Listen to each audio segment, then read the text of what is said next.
कल्हे गाल लाल लाल है रे छोड़ा, काहे कल्हे बुरा हाल हम करबो बवाल है रे छोड़ा।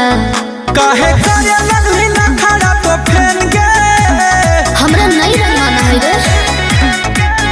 काहे करे लगली ना खड़ा तो फेन गे, तनी लहंगा में रंग डाले देन गे, तनी लहंगा में रंग डाले देन गे। हे गे होली में है रंग माटी मेल गे, तनी लहंगा में रंग डाले देन गे, तनी लहंगा में रंग डाले देन गे।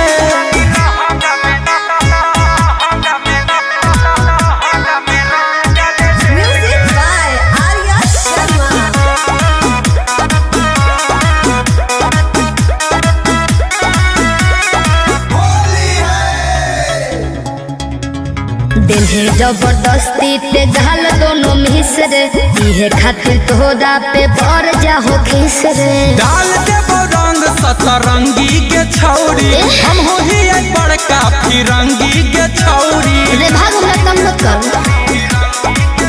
पिच करिया के मजा तू लेन गे, हम नहीं लेबो।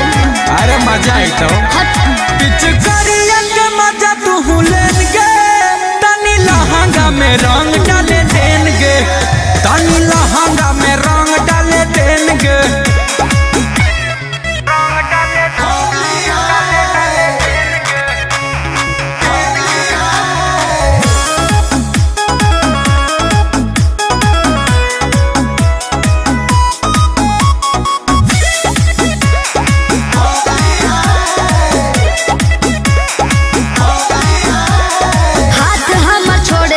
सुन जय भी गरिया सटबो ही काहे रखे दूर पीछा करिया। रंग डाला बाई मिता अच्छा हो तो फील गे, धीरे धीरे कर बौला हंगावा कर गिल गे। बेशरम है की रे,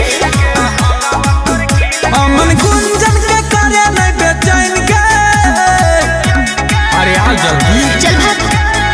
अमन गुंजन के करे नहीं बेचैन गे, तनी लहंगा में रंग डाले देन गे, तनी लहंगा